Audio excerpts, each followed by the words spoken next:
sound? No, I don't hear it. It's Oh, it's just me. Oh, okay. So let me get it. Let me start. Let me then. That's okay. As long as it's only me, it's fine. And you. And you, oh, I turn it over to Dr. Jason. So Dr. Jason has more than 26 years of experience in leadership, interpersonals, teams from all around the world. So currently he's joining us from Turkey. And so with all the questions related to peak, we'll take that all at the end of the sessions. But for the first hour and 20 minutes, I would like to turn it over to Jason. Hello, Jason. Hello, good morning or good evening, depending on where you are. I think I'm not the only person who is joining you from a long way away. And I have the benefit of having just been in Vancouver a couple of days ago. So I'm still on BC time. So welcome to everyone. Good afternoon indeed for BC arrivals into the room. And it's wonderful to be back in the Peak Leadership program. For the last, however many years, 6 or 7 years, I think I've done the graduation ceremony presentation. Of course, it used to be in an actual physical classroom, and in the last couple of years, it's been virtual. So it's kind of neat to be at the other end of the process, at the beginning of the process. And I was very flattered when Wafa asked me to come along for the first opening session. So I'm very flattered that so many people are here, and I promise to make this interactive because I know already, even though we're just a few weeks into the academic year, you've probably had a lot of screen time. You probably had to sit through lectures. And so I promise no lecture today. I'll certainly have little lecturette moments where I'll share ideas with you. But what I'm hoping to share with you is an interactive experience. There'll be a breakout group, there'll be chat room responses, which hopefully I can navigate to. Little disclaimer from me, I am very used to Zoom and Blackboard, but I'm not so used to Microsoft Teams. So I also have a male brain, and brains in men are not as good at multitasking as the female brain, a well-established fact in psychological research. So if I occasionally appear to be navigating the screen, it's because I'm not familiar with this platform. And I want to keep the content coming as smoothly as possible. But if I hesitate, it's because I know I can't talk and think at the same time. So my first question to you, let's jump straight into an activity in the chat room. What is a leader? None of the chat room responses are graded. You're not going to be given marks out of 10 for these. I'm just interested in your take on this question. What is a leader? How would you define a leader?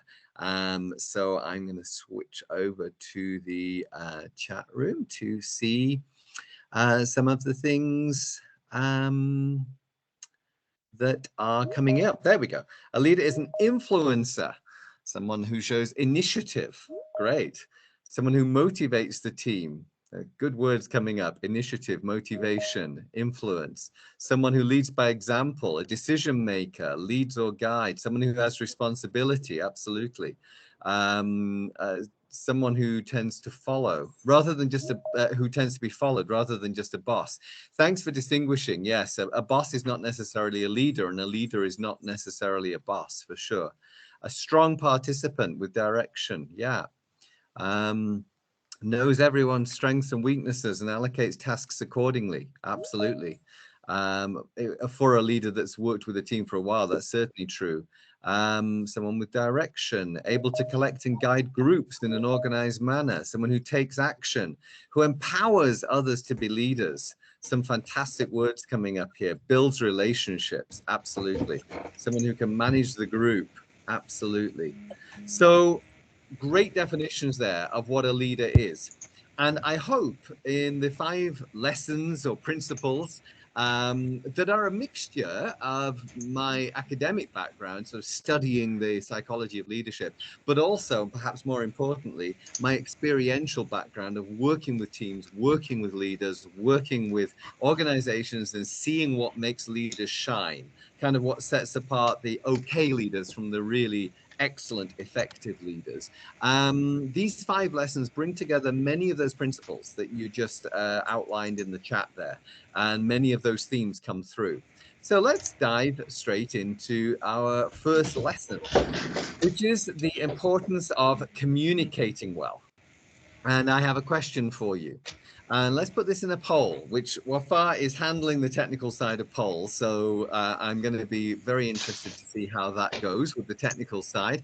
What's the most important thing that leaders need to be clear about and to communicate out of the 4 principles you're just about to see with members of a team when you're making a request or giving instructions? So imagine yourself in a leadership position. What of the 4 following principles do you need to be clear about and to communicate with? I mean, all of them, yes, but which would you go for first? Which do you think kind of is the most important when it comes to making requests or giving instructions? So I'm going to hand over to Wafaa to switch us over to the poll, and let's see which of the 4 you will vote for. All right, you should see maybe a pop-up that comes on your screen. And so the options, Jason, is what, when, how, and why. Perfect. Correct? And I do see it here, Wapa. So I'm seeing the results coming in. Yes. Amazing.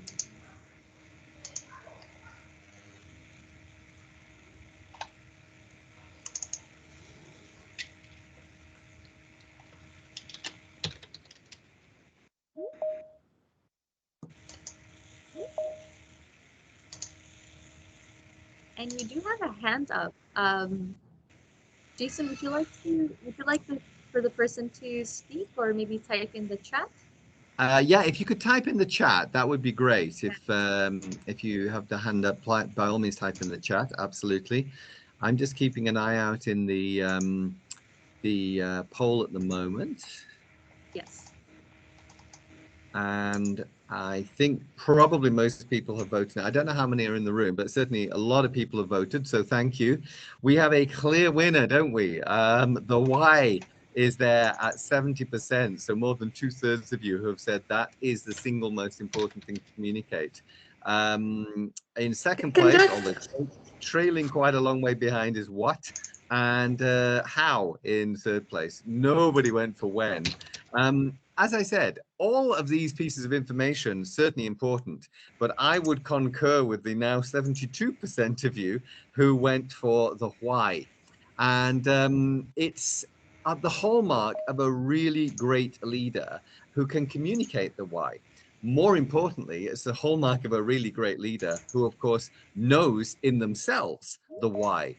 And let me illustrate that point a little bit for you.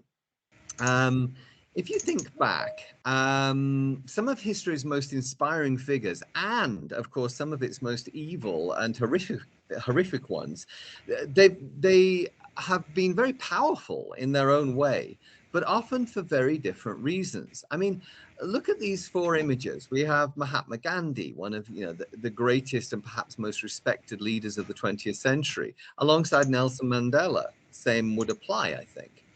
And then we have, oh, my screen just did something rather strange here. Why am I lost my slides there.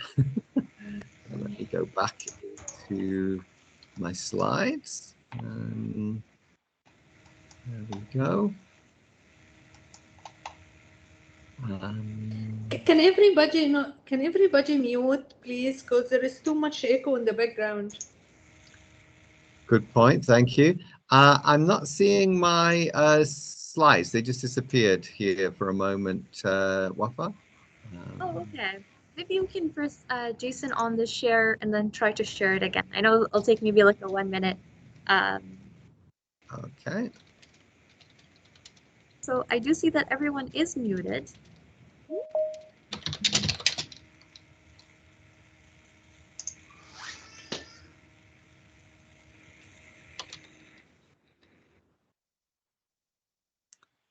So I'm sorry there was a little hiccup there. I don't know what happened to the slides. They just disappeared, but they're on their way back, I promise. There we go. So this is where we were. So yes, we had Gandhi and Mandela, but also undoubtedly powerful, but also undoubtedly evil, the likes of Joseph Stalin or Adolf Hitler. All powerful, but of course for very different reasons. So let's take a look at the power of why, which was undoubtedly your most popular vote. Look at what these four leaders in terms of, look at them in three different layers, as it were. Look at what they did. I would say that there were parallels, maybe not in the details, but there are parallels between Gandhi and Mandela and Hitler and Stalin, as in they motivated, inspired, and excited huge crowds of people to bring about change. It's just that in the case of the latter, Hitler and Stalin, this change was, of course, very dysfunctional, led to great discrimination, destruction, and suffering. How did they do what they did? Well, again, there are parallels between all four leaders. Powerful public speaking skills, yet different styles for sure. Gandhi was very softly spoken, Hitler screamed, but definitely powerful in their own ways. They had determination and they surrounded themselves with the right people. So again, you can see parallels, but the difference, the real, true, meaningful difference is in the why. The why.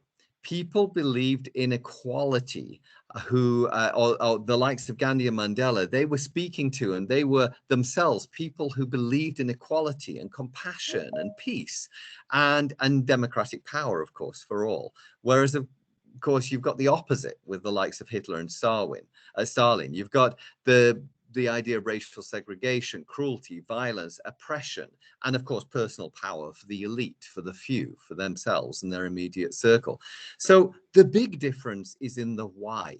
And that speaks, of course, to Simon Sinek's model. Some of you may know Simon Sinek. If not, I'm sure you'll soon become acquainted with his ideas in the coming few weeks of the Peak Leadership course. The bottom line is, if you can communicate the why, if you know what the why is, it means you're in touch with your values. When you're making a request, when you're asking someone to do something, when you're communicating something that's hard, that's difficult, that requires buy-in from the people around you, from the team members you're hoping to inspire.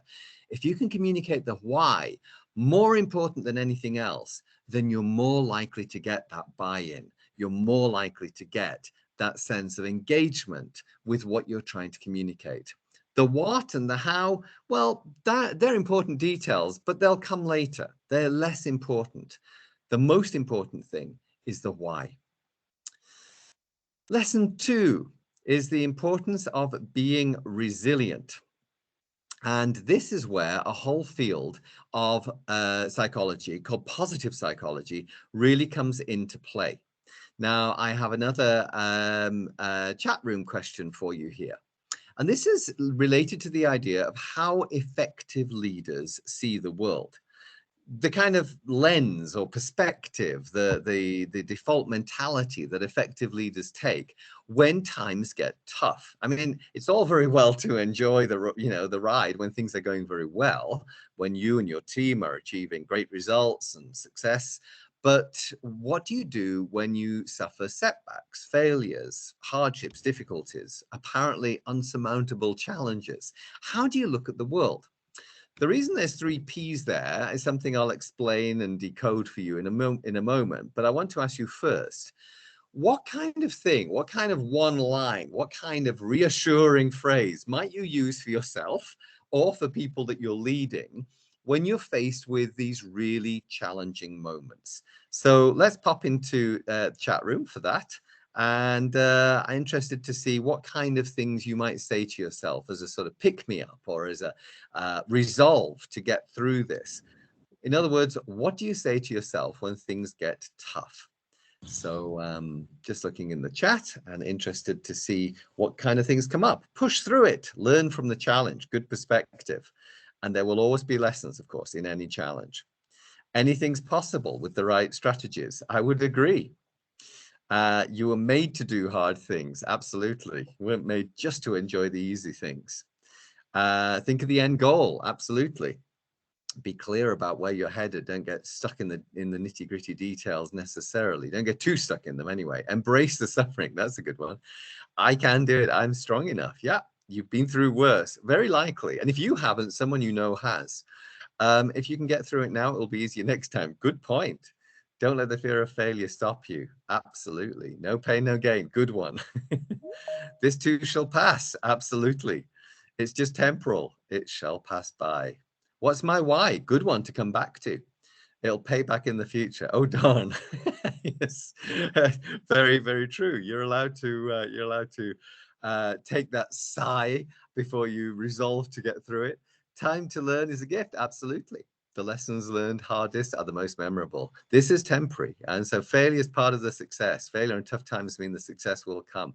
Great perspectives, lots of great perspectives. I'm going to take those perspectives, and you're all very much on the same page. And I would concur with the spirit of what you're writing there. Great ones. The harder the decision, the easier subsequent ones become. I'm going to take those and I'm going to sort of decode them. I'm going to split them into 3 perspectives. To do with these 3 Ps you see on that little icon, which is what the research that's come out of interviewing tens of thousands of effective leaders over the last few decades has yielded. And these 3 Ps stand for 3 typical perspectives that you will find in highly effective leaders in terms of how to deal with difficult moments. So the first domain, P, stands for personalization. So how do effective leaders see the world? What's this got to do with personalization? Well, it looks a bit like this. Great leaders attribute positive events more to themselves and negative events more to unfortunate circumstances. Now, don't get me wrong. I am not saying, nor am I recommending or advocating that as a great leader, you have to have a huge ego, take full credit for all your success and push away all your failures. I am not saying that. The research is not saying that. What the research is saying is that when things go well, really great leaders are able to enjoy that success, not gloat or boast, but to experience the sense of accomplishment and fulfillment that goes with that success. When really challenging times come along, great leaders absolutely see that there is a challenge, and they will absolutely embrace their responsibility to do their part and to encourage members of their team to push through and to work towards a solution. However, they will not generally fall into the trap of beating themselves up. Oh, if only I'd have seen this, if only I'd have known that, if only I'd have done the other, this wouldn't even be happening. Poor leaders tend to beat themselves up. Effective leaders do not. They recognize that there are a number of factors, including unfortunate circumstances, that have led to this challenge. There may have been mistakes, yes. There may have been things that will be done differently next time, absolutely. But they're not going to sort of carry the weight of the world on their shoulders and beat themselves up, because that impedes their performance. So they're able to say, okay, this is happening. I can get through this. I will get through this. So what do ineffective leaders do? Well, they do the opposite. They tend to think that just they kind of bring about bad stuff, and that only bad stuff happens to them. So they kind of have this phrase, and it's one of the phrases that if I could kind of take out of the language, I would do so without a moment's hesitation, which is the knowing my luck. I mean, how many people use that phrase and actually mean something positive? Knowing my luck, things are going to go really well today. That's just not the way we use it, is it? When you hear somebody using it, normally accompanied with a kind of slumped shoulders and a sigh, like, oh, knowing my luck, you kind of hear somebody almost manifesting all the negative events that will follow, because they're expecting, they're looking for, they're almost creating the increased chance for those negative events to occur. So an effective leader would not have the, well, knowing my luck, kind of negative doomsday catastrophizing philosophy in their vocabulary. So that's the domain of personalization. That's the first of the 3 ideas. The second idea is the idea of permanence. And as the name suggests, this has to do with time and your relationship with time as a leader. So it turns out that great leaders believe that bad events are temporary and that good events, whilst they're not eternal, they do happen for reasons that are permanent, such as the strength of a team or personal qualities and experience that you as a leader are bringing towards a solution. In other words, poor leaders do the exact opposite. They're very pessimistic and they have this sort of life sucks then you die philosophy. In other words, they believe that good events are only fleeting and temporary and kind of a coincidence or a twist of fate that isn't going to last very long. Whereas negative events, poor situations, challenging, difficult situations are the norm. And that this is life. So that hence the life sucks then you die philosophy. And that does not help with things like morale, energy, resilience. The effective leaders are the ones who've cornered the market on energizing themselves by adopting this perspective. Bad events are temporary. Yes, they come along. And yes, they can even sometimes be frequent, but they will pass. And many of you acknowledge that in the chat there. It is a temporary state of affairs. Good events, the overall success or progress of a team happens for things that are happens for reasons that are permanent, such as the intrinsic skill set of yourself and the team members. And the third of the 3 P's is pervasiveness. Take a little look at that picture there of like a little set of storage units for different things that each has its distinct object or item within it. This is what the idea of pervasiveness is trying to convey, because it turns out that great leaders put negative experiences into small compartments of their lives. In other words, they're able to say, yes, this is tough. This is terrible. This is challenging. This is not an easy time. This is an incredibly difficult challenge, but it belongs in that one compartment. You see, poor leaders assume that negativity is global. A poor leader will open their inbox and check out a message first thing in the morning and say, I got this message. And it's somebody's quitting the team, or, now this has happened. It's going to be one of those days. Think about it. There is no logic to that statement or belief. Just because you got one message about one topic from one person at the start of the day, that does not mean that an avalanche of negativity will follow. But if you choose to view things that way, then you'll almost be seeking out the negative, and the energy you'll need to make your way through the day is going to be far greater as a result. If you're able to not allow negativity to be pervasive, if you're able to keep it contained within that area, and yes, attend to that fire, but be aware the fire is contained to that area, and even look at what's going well in other areas, then you're far more likely to maintain the level of resilience you need. So that's a really important idea. So let's put these 3 P's together and look at how, if we blended them into a sort of mantra or reminder statement to yourself, what would they look like? How does an effective leader deal with a set?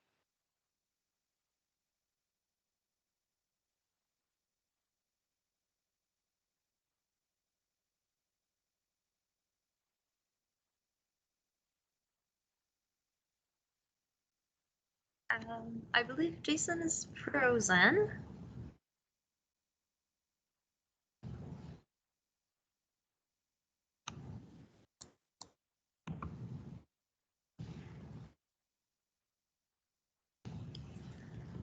We'll just wait a couple of more minutes. Yep, glad it's just not me.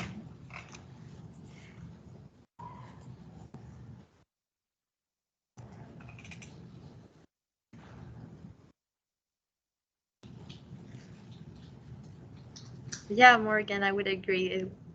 It was I'm taking notes. It seems like a very interesting talk. But we'll just wait a few minutes. Are you going to receive these slides? Yeah, we can work on that. I would recommend taking notes as well if you like, because sometimes it's hard to take a look back at the slides and remember how you felt or what you thought. I hope it'll be all good.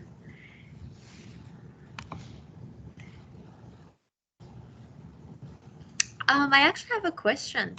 How do you like having these virtually? Would you prefer virtual or would you prefer these events to be in person? So if you prefer virtual, if you could type in a 1 in the chat. If you prefer in person, if you could type in a 2 in the chat. And if you like both, please type in a 3. Oh, we're split. Okay. Oh, Jason is back.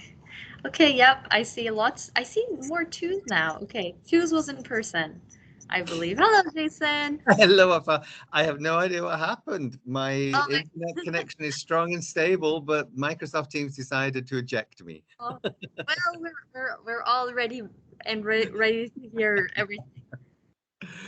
It's all about being flexible, isn't it? I have to apply these principles in real time here. Real time. I guess I have to just put my PowerPoint back into the system here because it forgot that it was there, but thankfully it should be remembering it any second. So yeah, so we so were talking about these 3 Ps here. So I was just getting to the blending of the 3, and yep. let's put the right slide back up, which is right here, I think. There we go. So there we go. So what happened was an unfortunate situation, not just personal, not just about me, not just about my lack of abilities or my inexperience. In other words, those things we beat ourselves up with. It reminds you to take into account the situation, the environment, the circumstances. And really, it was a setback. In other words, it's not some permanent failure where you are hereby removed as the leader. It's a setback. Every leader experiences them for one of many goals. In other words, it's this one thing that we're talking about, not my entire existence. So it kind of blends those 3 ideas, and it's a useful mantra, a useful reminder to yourself. I see that I'm not the only one who keeps who's getting a bit of technical moments coming and going. I see there's one or 2 other people in the same situation. I empathize. So this is our second lesson. Let's move into the third lesson. And this lesson is about using both sides of your brain. You may have heard this phrase, emotional intelligence. It's a popular buzz phrase. It was actually the name of a book that I do not recommend reading because it's long and probably arguably 10-15 times longer than it needs to be. But the essence of what it says is fantastic. It's just that the book is overly lengthy, and I'm sure you already have more than enough in terms of reading material. So for the purposes of being a leader, allow me to capture some of the main ideas here for you. And I have a question for you as well. Feelings. I'll start with a statement. Feelings have an important role in leadership. Not always well understood, and certainly historically not something that was very popular to talk about feelings as a leader. But I'm suggesting they do have an important role in leadership. But in terms of a poll, let's go and ask this question. How should leaders manage their emotions? And I think if I switch on to the chat here, I think Wafa is going to pop up a poll in the chat room to, there we go, to explain how should leaders manage their emotions. So you'll see the 4 options here. I won't read them out. I'll leave you to read them for a second. Oh, yeah, I see that there's the second option has the third option and the fourth option. It's the second option should read, an effective leader should acknowledge and express their own feelings, positive or negative, and encourage others to do the same. That's the second option. Yeah. But then I do see that it's the third option is tagged and the fourth option is tagged on it. I hope you'll understand for those that are voting.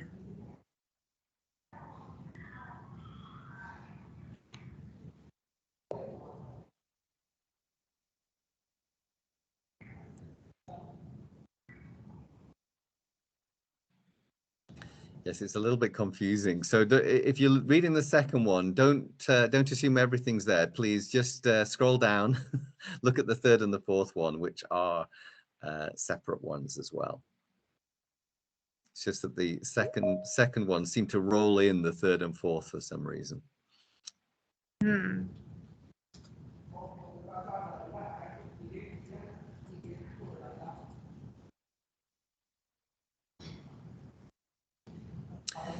So I think the pattern is emerging, which is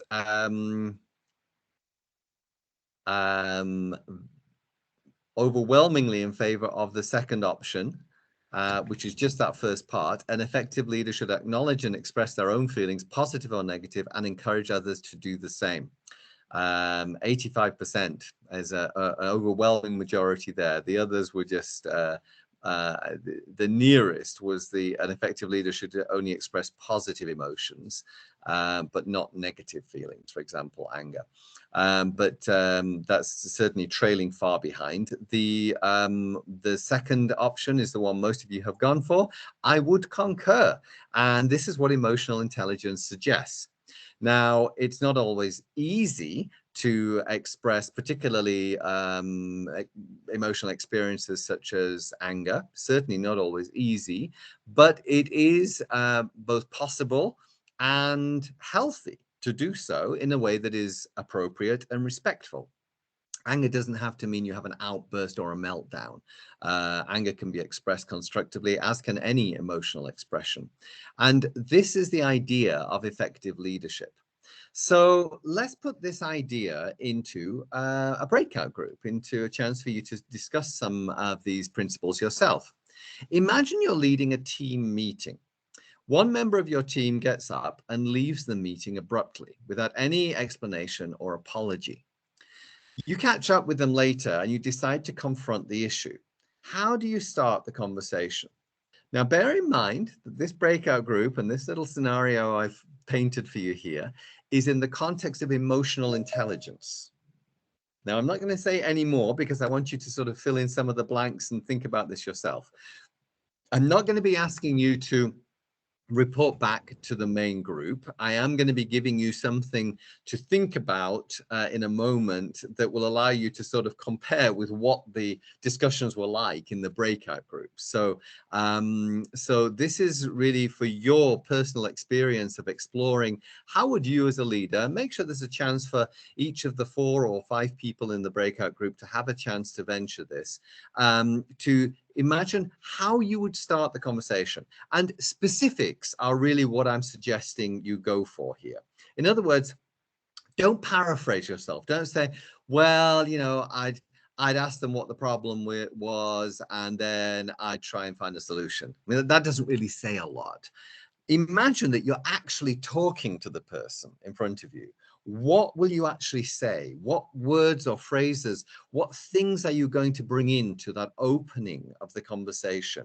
And remember, you can only plan the opening of a conversation. You can't plan a whole conversation because you don't know what the other person's going to say back. But you can plan how you will begin a conversation. And effective leaders do. They have a good sense of how to approach a difficult topic, because this is a difficult kind of conversation. It's not an easy one. So how would you do that? What would you actually say? What words would come up? What topics would you raise? What would you use and include to start this conversation? So the breakout groups will be about emotional intelligence, dealing with this person who stormed out of the meeting. And it's not the first time. So in other words, it's not a one-off event. You know, if somebody had done it totally out of the blue, totally uncharacteristically, presumably the first thing you'd wanted to say is, yeah, are you okay? What's going on? Is there an emergency? But this is a repeated pattern. We have the information that this has happened before. So with that in mind, let me provide a framework for you about how leaders handle difficult conversations. And as I'm going through this, just sort of check in with, well, is that what I suggested, or is that what we discussed in the group? No confessions required, but just an opportunity for you to kind of compare with what you just discussed or heard other people mentioning. The ideal formula to adopt is where you're introducing the topic with your observations, the objective facts about what you saw or heard, not your interpretation, but the actual objective facts. Your feelings. Yes, this is why emotional intelligence is important. The emotions that you have had triggered based on the facts you just described. The needs you have, underlying, often unmet needs that are being that are showing up or are fueling the emotion that you're feeling. And finally, the suggestions for the way forward. So observations, feelings, needs, and suggestions. What does that sound like? What does that look like, particularly in our example? Well, let's have a look at the 4 things in a bit more detail, and then we'll put it into the context that we discussed it. The observations often begin with the word when, and describe what your eyes saw and your ears heard. Try to avoid using the word you. When you stormed out the meeting, as soon as people hear when you, if you're on the receiving end of that, what are you naturally likely to do? Get defensive. So when I saw you leave the meeting before anyone else, when I heard you say nothing as you left the room, these are objective facts. These are verifiable, and these are based on your observation of the event. So that would be the kind of way of stating the observation to open the difficult or tough conversation that you're about to have. Secondly, and this is probably the single most important thing I'll share with you in all of today, and it's all important stuff, but if I had to choose one, it would be this, the F word, feel. Feel can only be followed by an emotional adjective. If you say, I feel that, I feel like, I feel as if, I feel kind of this, or pretty that, or sort of the other, but particularly like that or as if, you're not actually expressing a feeling at all. You're actually lying. You're expressing a thought that's pretending to be a feeling. Let me give you an example. I feel that you don't take meetings seriously. That's not a feeling. It's an opinion and a belief. And you're entitled to have that belief, and you're entitled to express that belief. Absolutely. But you're certainly not entitled to pretend it's a feeling. So I think that you're not taking the meeting seriously. In my opinion, that's how it looks to me. And I feel anxious about that. I feel concerned about that. I feel worried about the implications for the team. There's the feeling. Own the feeling, state the feeling. Don't pretend that there's a thought, actually a thought, dressed up as a feeling. You have ample opportunity to express your thoughts and beliefs. You don't need to come to a seminar to give you words that tell you how to express thoughts and beliefs. We have lots of them. I believe, I think, in my opinion, from where I stand, in my perspective, the way I see it, etc., etc. We have lots and lots of ways of expressing our opinions. We have only one way of expressing our feelings if we're going to be emotionally intelligent leaders, and that's the verb to feel. I feel or I felt. The third component is your needs. What do you need? This is the hardest part of all, because often we don't know what our needs are. Now, it's not, I need you to do X, Y, or Z. That's a good way of being bossy. That's a good way of telling people what to do. And that's not what I'm suggesting here at all. Think what you need a sense of. I need a sense of respect within the team. I need to know everyone is on the same page. I need to know that a meeting is a safe environment where we can all express our opinions and disagree respectfully. I need to know that we're all on the same page. This is the need. And so think about the need that's a value that you have, the why, really. That's going to tell you or help you discover what the need is in the situation. Think about the why. And finally, the next step forward, something you ask or suggest or would like. So something that we can do to move forward and solve this particular issue. Not what I am telling you to do, but what can we do? And really, you know, be willing to do whatever you need to do as you're part of the deal. You're not just being a boss and telling someone and wagging your finger here. You're really seeking a collaborative solution. So if we take these 4 examples, and by the way, this structure, this framework was inspired originally by Gandhi's language of ahimsa, which is the idea of not attacking, non-violence in communication.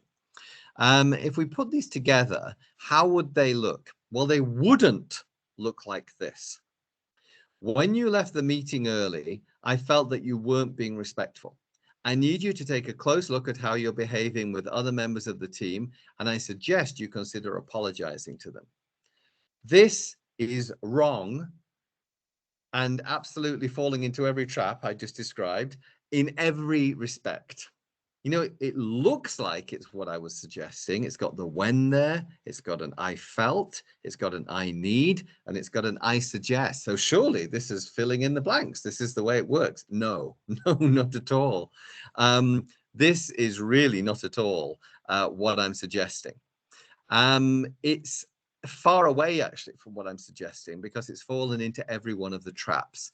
Look at the first bit. When you left the meeting early, immediately, this is my interpretation. It was early. Maybe for you it wasn't. So stick to the objective facts. When you left the meeting at 4:10, a meeting that was scheduled to continue until 4:30, that's an objective fact. I felt that you weren't being respectful. No, I thought that you weren't being respectful. What did I feel? I felt surprised and I felt concerned. I need you to take a close look at how you're behaving. No, no, no, no. I need to know that the team is working collaboratively. I need to know we all value each other's time and we all respect that we've given up time to be at this meeting together, that we're all on the same page. We all hold each other's time and respect it as valuable. And I suggest you consider apologizing to them. No, no, no. I suggest that we talk about ways that this can be prevented in the future. What do you need me to do? What can you do that can help prevent this from recurring? That's more like what we're talking about. So if I summarize the better use of this formula, it would look a bit more like this. When I saw you leave the meeting early, I was surprised, even a bit bothered. I need to know that everyone's comfortable contributing and listening to ideas in a respectful way in this team. Is there anything I can help with to make sure that we don't run into this again in the future? Now that follows the ideas of emotional intelligence. It's using both sides of the brain. It's using clear, objective facts. I would even refine at the beginning. I would even go a little bit further and use numbers. In fact, I think there's room for improvement there. When I saw you leave the meeting before anyone else had left the room, when I saw you leave the meeting at 4:10, even though we were scheduled to remain until 4:30, you know, that really kind of satisfies the objective part. I was surprised and a bit bothered. Feelings, emotional content, absolutely. I need to know that everyone's comfortable, that this is a value you have, you know, the value of safe space for everyone in the team. And then finally, is there anything that I can help with? So this is the next step. This is what I'm asking about. This is what I'm inquiring about. This is what I want to help and collaborate with you on moving forward. So these are the 4 ideas of the emotional intelligent leader that are the effective leaders who don't fall into the traps that we so often can do when we're just trying to make sure a conversation is passed over as quickly as possible. So before we go into our 2 remaining lessons, and they're short ones, we've done the main big 3, we have a couple more. Wafa, you mentioned some questions, or a question or 2. What came up? Yeah, I had in the breakout room, Tara asked a question. Tara, would you mind quickly saying the question again for me? Yes, sure. Thank you very much for giving me the opportunity. I have this question that in case we have all these polite approach and professionally talk in this fashion, if the person replies in the other way, for example, I got bored in the meeting that you are operating. By you, I mean myself as a leader. I got very bored in the meeting and I just left because I was thinking that my time is wasted. Imagine that we are talking with such kind of personality, so it would be really, really difficult to handle the situation and play with the words. Would you kindly suggest something?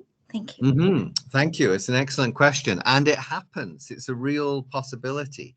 I will say that by using this approach, it minimizes the chance of someone just cutting you off and being so blunt, but it doesn't eliminate it. So they could turn around and say, oh, I got bored. This is where you jump back into and really home in on the 3rd principle of what you need. So I hear that I'm sorry to hear that you were bored. As I said a moment ago, I really need to know that we're all on the same page and that we all respect each other's time. And so I know there may be moments where one person is more interested in a certain topic than others, but everyone else remained in the meeting as a sign of respect. And I need to know that we're all willing to make that commitment. Is that something that you're willing to do? Yeah, sure. That can be a good solution. Yeah, thank you. Good luck. I hope you never have to use it, but you probably won't. I just ask it in a conservative way. Thank you so much. You're very welcome. Thank you for the question. Was there another question, Wafa? It's a slightly not exactly on topic, but it's a great question. So I'll read it out loud. I believe it was Nicholas who asked, and he asked, when you've made a decision as a leader and others express their gratitude for the outcome of that decision, how should you embrace that praise? Wonderful question. And that's a Yeah. nice situation to be in, isn't it? That's the situation we all dream of being in as a leader. I think, and I have seen this happen. It's not such a rare example or a rare thing to imagine. I think the most effective leaders are able to really balance 2 things beautifully, and it goes back to the 3 Ps actually I was talking about before.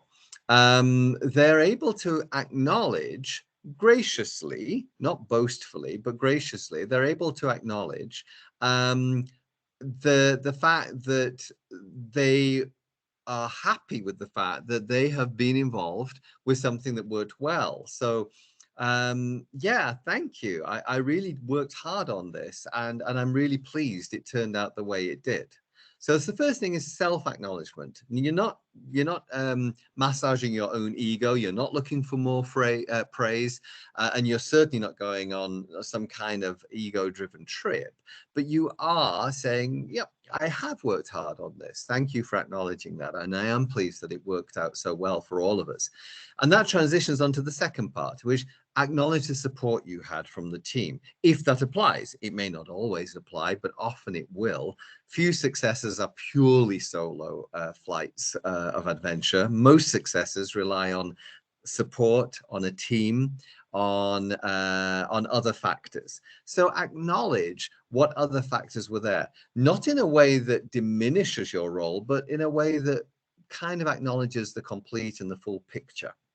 So I'm also very aware that the team was invaluable, and they pulled some late nights to make this project happen and to get it completed by the deadline.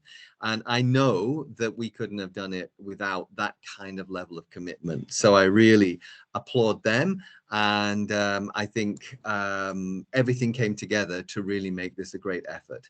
So really allow the praise to be felt, experienced by yourself, and acknowledge the role that others in the team have played. That is fabulous. Thank you so much, Jason, for that. That's a tip for me. Yeah, absolutely. And maybe I should add one brief footnote to this, is the one thing I would advise against is shrugging it off or saying, it was nothing. Because if someone's gone to the point, if someone's gone to the trouble of specifically praising something that was well done, the chances are very high that it wasn't nothing. It was something. And so I enjoy, as the word that's often used in positive psychology states, savor that moment. Now, that doesn't mean gloat or boast. It just means enjoy and experience the success and acknowledge the others who helped achieve that success. So that's an important thing to remember, rather than just saying, it was nothing. Or perhaps equally bad, but there are still 1,000 things that are problematic, or there's still all this that needs to be done. You immediately deflect the positive by focusing on the challenges or the negative. That doesn't savor anything at all. So they would be my thoughts on that. Happy to take a couple more questions in a few minutes. I will just acquaint you with my ideas for lessons 4 and 5. And this may seem like a very obvious point, and yet it's a very real syndrome. This idea of remembering that you belong as a leader, your role in an organization or a team, it probably did not happen because of some random set of events. You are a leader because someone or some group of people or some organization recognized your potential to be and become a leader. In other words, you're a leader because you deserve to be a leader. That may sound very obvious, but it's amazing. And in my experience, how many times have I seen this, where people in leadership positions seem to have forgotten this, or worse still, enter a leadership position and they enter it with the belief that they are a fake or a fraud. And you may have heard about this. It's known as the imposter phenomenon. Now, I do prefer the idea of imposter phenomenon. If you Google it, you'll see imposter phenomenon. You'll also see imposter syndrome. The reason I'm not using the word imposter syndrome is because in psychology, when we talk about a syndrome, it is an unchangeable situation. It is something that is inherent and will probably remain with you. So a syndrome is not a temporary state of affairs. A phenomenon is, or can be, a very temporary state of affairs from which you can move on. So that's why thinking of this as a phenomenon is much healthier. The imposter phenomenon, which I'm sure many of you have heard about, is kind of symbolized by the graphic on the left there. The belief that what you know is way smaller than what you think everybody else knows. In other words, you don't belong. And if somebody finds you out, you're going to be exposed as a fraud and you don't deserve this position of leadership at all. The reality is much more like what you see on the right there. You have your own set of knowledge and skills and experience. It's not just what you know, it's the whole package of who you are, the skills and the experience that you're bringing into this situation. And that complements and is complemented by everyone else on the team. Who in turn complement each other. But perhaps, and the reason you're a leader is that you are able to complement their skills in a very unique and perhaps the most comprehensive way, which is why you're the leader. That's far more likely to be the reality. And yet how often people, particularly newly finding themselves in leadership positions, believe that they shouldn't be there. And if they're going to be found out, then they will be exposed as a fraud. There are many examples of this, but perhaps one of the most remarkable examples, and it has a dramatic twist in the story, is somebody called Anita Roddick. She was the founder of The Body Shop, you know, the no cruelty to animal line of cosmetics and body products and toiletries, which is an international, multinational chain of stores. And was founded back in the 70s, way before things like ethical, you know, no testing of animal considerations or vegan products was even vaguely considered.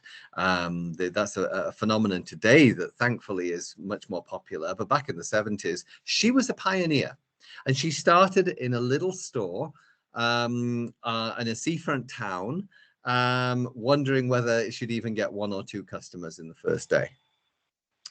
She went on to become the chairperson, of course, the CEO for the entire multinational organization that is and continues to be The Body Shop. Throughout most of that time, she believed that if she were found out, that if she were really discovered to know as little as she believed she knew, that she really didn't have the skills everyone thought she had, that this was just all good luck, and one day her luck would run out and she'd be exposed as being a fraud. She carried these feelings with her for her many years at the helm of The Body Shop. Of course, no one else thought this. Everyone else, quite rightly and with good reason, thought that she was a visionary, she was enterprising, she had amazing business savvy, and that she was the right person for the job. The only person who didn't really believe it for many, not all, but for many of those years, was herself. She was an acute example of the imposter phenomenon. She eventually died of cancer, and in an autobiography and some interviews she gave shortly before she died, she actually said she believed the anxiety that she had carried around as a result of the imposter phenomenon plaguing her for so long had actually impacted her psychological and ultimately her physical well-being. Now, there's no way of verifying that, but she believed that this had negatively impacted her health. And it's easy to believe that. It's easy to appreciate that the weight of this idea that you're a fraud was just too much to carry on with. So it's a sobering story. And she shared that in the interviews for one reason. She wanted others to believe that if they were the leader of whatever size of organization or team, it hadn't happened because of some random fluke. You weren't just there because someone had made a mistake. You deserve to be there because you deserve to be a leader. And that was the moral of her story, her real life story. And I think it's an important thing for us all to remember. And the final idea that I want to share with you, and I'll just open this to the chat for a second. As a leader, what do you think the most important thing to build trust with the people you need? What is the single most important thing you need to do or behavior you need to engage in if you want to build trust with the people that you lead? So just pop ideas into chat. I'll go across there. I never quite know how to get the chat to do what I want it to do. Where's the chat room? There we go. I pressed the wrong chat icon. Okay. So what kind of ideas are coming up here? Empathy, being transparent, honesty, always be honest. It's going to be hard or complicated or draining. Be honest. Good communication, being genuine, friendly attitude,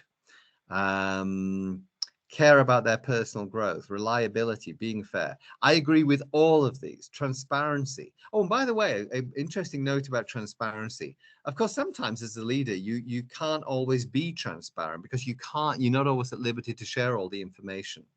Very important idea in that case is be transparent about why you cannot be transparent. So, yes, I do have that information. I do know that. I do have access to the plans. I do know what the restructuring will look like. But I am not at liberty to share that. I have been asked for privacy reasons to wait until such and such a date to share that, which I know is difficult to hear, but I don't want to pretend that I don't know. I just am not able to share it with you yet. You may not win a popularity contest, but you'll win a respect contest for being transparent about why you can't be transparent. Reliability, integrity, respect. Stand with the team at tough times. Take responsibility when things go wrong. Don't blame. Absolutely. Blaming is very interesting psychologically. We define blame in psychological circles as a way of discharging pain and discomfort. That's how we define blame, a way of discharging pain and discomfort. Don't overpromise and underdeliver. Yeah, all of these, empathy, absolutely. All of these very, very important. And they all apply to the insight I'm about to share with you. Because the fifth and final lesson is the law of reciprocity. And it's very simple, even if the banks haven't fully caught on to this idea. The idea is this: whatever you want, give it away. If you want others to trust you, you have to trust them first. If you want others to be credible with you, then you have to be credible in their eyes first. If you want them to be open with you, you have to be open with them. If you want them to respect you, you have to demonstrate respect to them. If you want them to empathize with how difficult or challenging it may be for you, you have to empathize with them. Whatever you want, give it away. The single most important idea of the law of reciprocity as it applies to leadership, and something that I really, really urge you to consider. Because if you're waiting around for someone to earn your trust, you won't give someone trust until they've shown that they are worthy of you giving them trust. Yeah, you could have a very long wait because you've built a wall, and the wall affects and acts as a toxin to the future relationship. If you go in expecting that openness to be there, by being open with them, by trusting that person, then you're far more likely to see it reciprocated very, very soon indeed. So I want to finish by sharing with you a 2-minute story, one of the most important and probably one of the more amusing stories you may ever hear when you think about leadership. Because what I've talked about today in these 5 lessons are ideas that are very much along the lines of how to maximize your leadership and make things go as well as possible. And I really hope there are lots of takeouts from this that you really can apply to your future roles as leaders in whichever capacity they may be. And remember, we're all leaders regardless of our role or rank or position. But we have days when, of course, we feel a little bit like this. We have days where we feel like the toothpaste tube. We have been bent and shaped and bashed and squeezed, and we feel out of shape. And it really is a good analogy, that toothpaste tube. I mean, we all know this situation, don't we, where we've used a toothpaste tube way longer than the manufacturer ever deemed was possible. We've rolled it up one way, we've unfurled it, we roll it up the other way, we press it against the side of the bathroom counter, we even perform the ultimate desecration, and we take our toothbrush and we jab the bristles into the nozzle of the toothpaste tube. And we say to ourselves one day as we're heading out, I must get some more toothpaste from the drugstore on the way back home today. 10 o'clock that night, time to clean your teeth before bed. You open the bathroom drawer. I forgot to get toothpaste. What do? You look down to the trash. You reach down. You blow the little bit of fluff that always sticks to the end of the tube. And you discover, miraculously, that there's always a little bit more.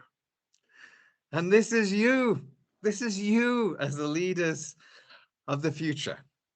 There will be days where you are always going to be so much more than a toothpaste tube, I promise. But there will be days when you feel like that toothpaste tube. You feel spent, you feel drained, you feel used up, and you feel empty. But there will be also on those days, I hope, the realization that you always have that little bit of extra to see you through to the next moment where you can take a breather, where you can regroup, where you can refocus. There will always be that little bit of energy to help you through. So never give up. There is always a little bit more. May that be a final idea that rings, I hope, truthfully in your ears.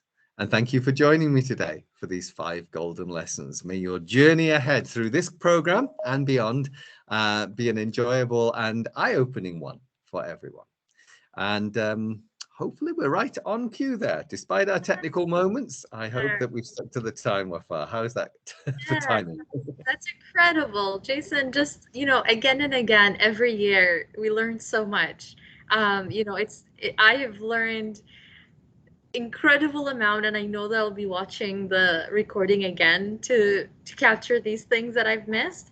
And I know some individuals are asking if they can have access to the PowerPoint. If that would be okay with you, we can share it, Absolutely.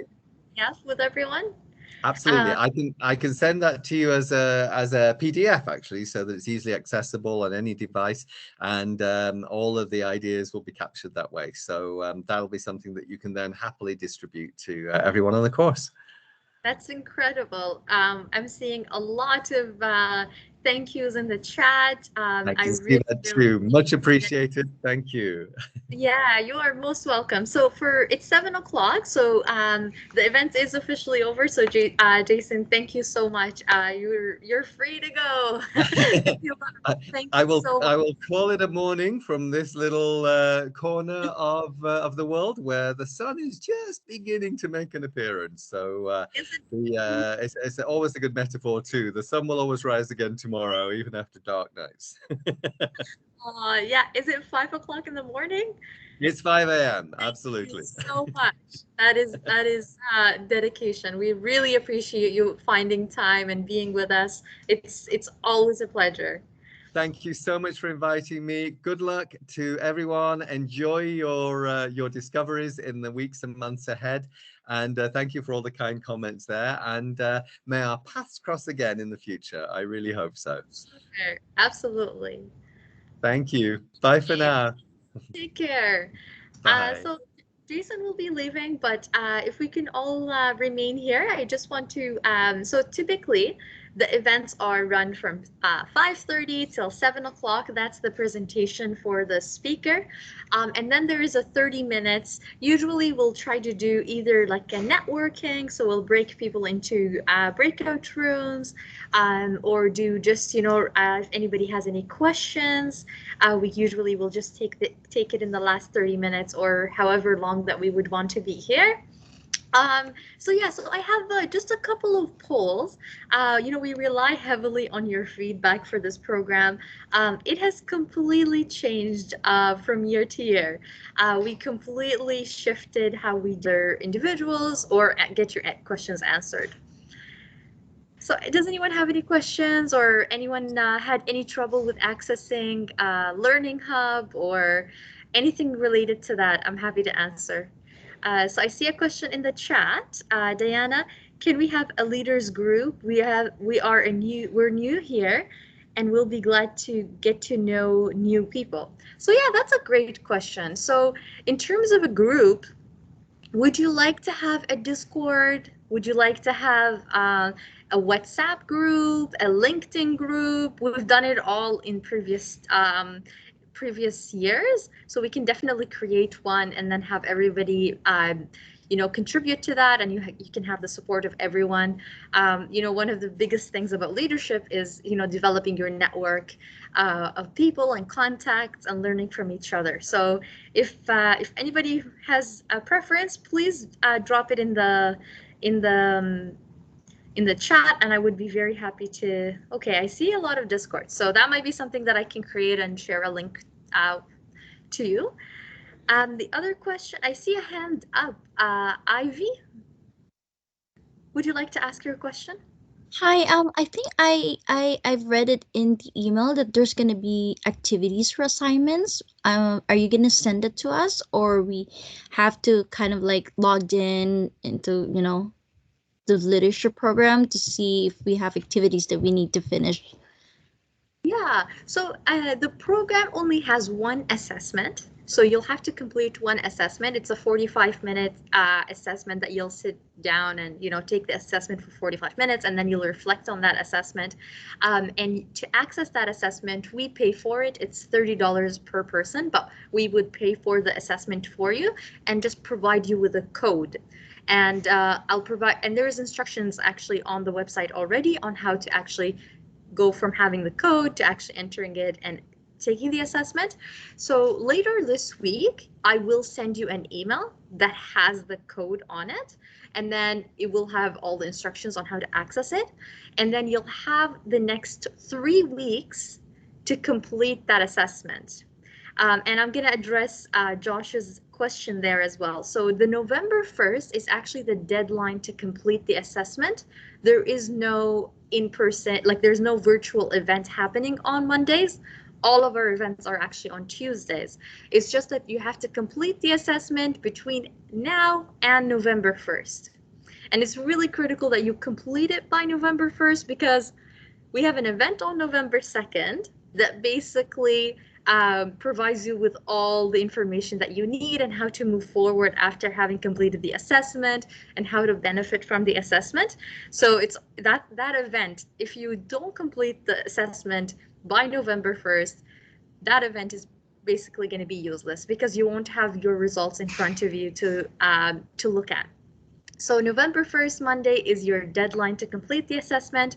You'll have from the end of this week until November 1st to complete it. It's 45 minutes with maybe 20 minutes or 30 minutes for the reflection part.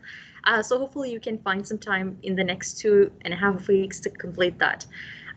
Hopefully that answers. Other than that, there is no homework.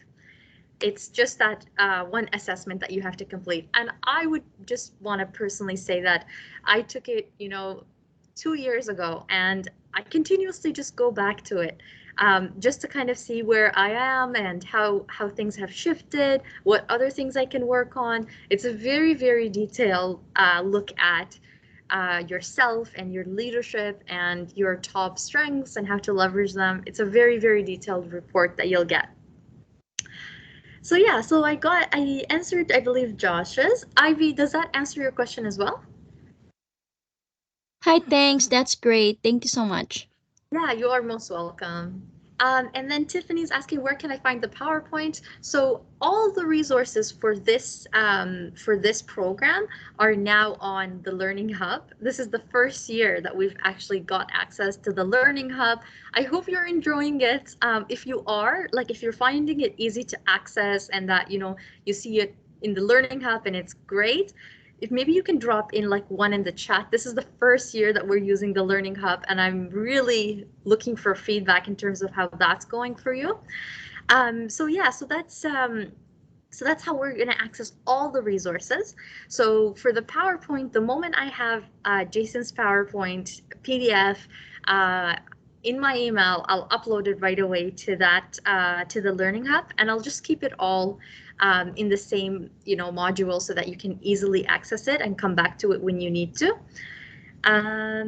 Yeah, so the Learning Hub is good for me. Okay, that's great to know. The course page you have on the Learning Hub is great. Okay, that's exactly what I need to know. But if there is any feedback or if there is something that is not clear, we would love to improve it. Ivy, I believe you have a question. Is that correct? Hi, sorry for the confusion. For alumni, do we have access for the Learning Hub? You should have access. Okay. Sometimes when I did add everybody, some people, it came back saying that there is an error. So you should be able to access it. If you're not able to access the Learning Hub, okay, I am an alumni and I don't have access to the Learning Hub. Oh, okay. Interesting. Asking the same thing. All right, so please email me if you don't have access to the Learning Hub, because they did shift things. So it used to be that you log in with your BCIT ID and your password. Now they've changed it. You'll have to log in with your My BCIT email and password, and it's only this year that they changed it to that. Have you tried logging in with your email and password instead of your BCIT ID and password? I used to log in using my BCIT like number, but I'm gonna try doing the email address that you've mentioned. Thanks for that. Okay. Yeah. Okay, absolutely. Then that sounds great. So Tiffany, it seems like you still don't have access. I will connect you with BCAT IT support and see if there is anything that we can do, because I do know that uh, Jeremiah is saying that they are an alumni and they do have access. So it might be something that we can work around. I'm gonna let it happened to me, and retried it a few minutes after it worked. You might need to try it again. Log in with BCIT email. Okay. All right. So I will definitely take those offline, and hopefully I can work with everyone to get access to the Learning Hub. I'll create a Discord for everyone, so that everybody has access to that.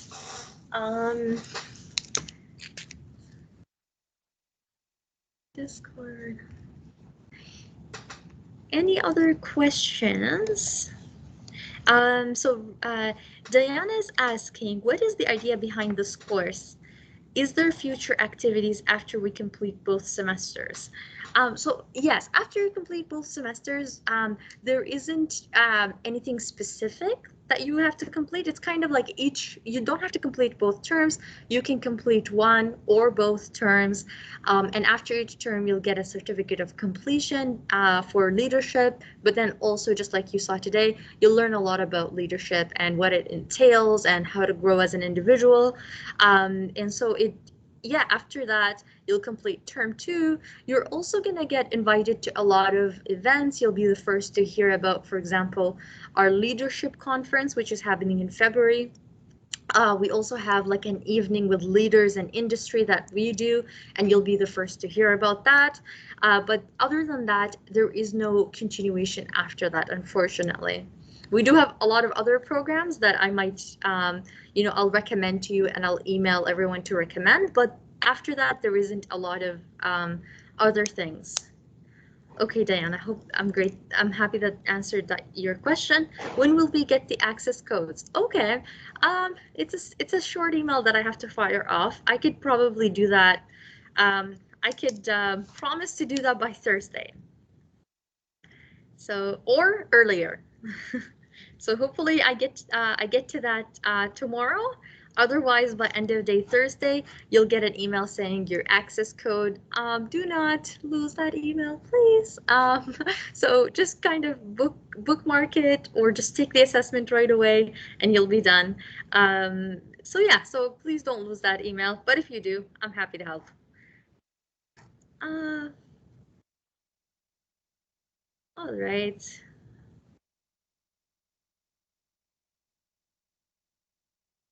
All right. Any other questions? Okay. Morgan?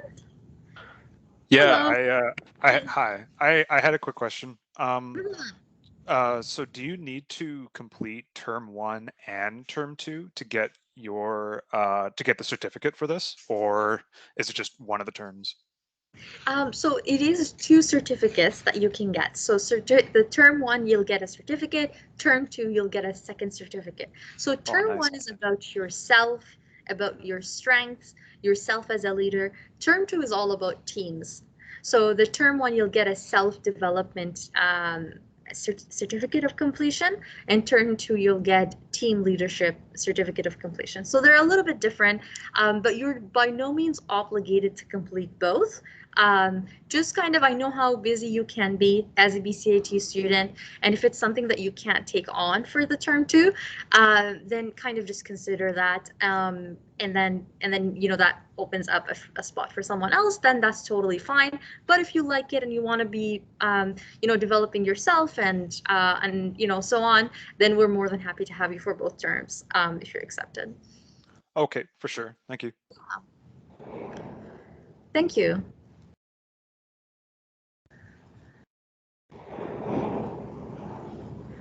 All right, I believe that's gonna be a wrap. I know everybody's probably started their day at 8 o'clock or 8:30, so you're probably ready to take some relaxations. Hi, Wafa. Could you hear me? For sure, yeah, we can hear you. Okay. Please. Hi, how are you? Hello, hello. Thank you and say thank you to Jason as well for this great webinar. Amazing. Yeah, I'm happy you're here. Yes, yes. So my question is, or recommendation is, I mean, Jason webinar and presentation was great, but I also would like to learn more about what is behind and to get more information, not just to get about the presentation. So maybe, I don't know, you can ask him or for the future speakers, if they can provide not only the presentation they are giving, so maybe more ideas, like for example, YouTube videos or books or something, because leadership is not just about, it's about personality, it's about psychology as well. I love that. That's a great suggestion, Diana. I'll definitely put it to future speakers if they have any books that they want to recommend or future readings or videos, either before or after the sessions. And then we can share those. That would be great. If they don't, then I'll look into resources myself and share those. That's an incredible task because, you know, as you mentioned, leadership is always ongoing and you always can do more. So definitely a great tip there. Yes, and another, I mean, you just mentioned that you're going to do like a kind of a networking leadership group. Is that correct? Okay, great. Because also I would like to learn from other people who are here joining the webinars. Yeah, absolutely. I'll do a Discord and then it's a free you know, there's no, by no means is it going to be focused on leadership. It's more about, you know, just even socializing and you know, maybe there's going to be leadership tips, but it can be just whatever the group wants it to be. So for sure I'll create that and then we'll see how that goes, and if you like that, we'll do it for term 2 or we'll change it up. Okay, sounds good. Thank you, Wafa. Yeah, you're most welcome. Thank you, Diana. All right. Well, if any other questions come up or anything at all, you know how to reach me. So feel free, please, to reach me at any time. And it is grow@bcitsa.ca. And you'll see that I do have a new member joining our department starting today. So Lisa is going to be the coordinator for the program, and she'll be joining us for the future events, and she'll be answering a lot of the emails. So I'm really excited for her to be part of this program as well. So yeah, so off to a wonderful, wonderful evening, and let me know if you do have any questions at any time. All right, everyone, take care. Enjoy your evening. Thank you, Wafa. You too. Bye-bye. Bye-bye. Bye.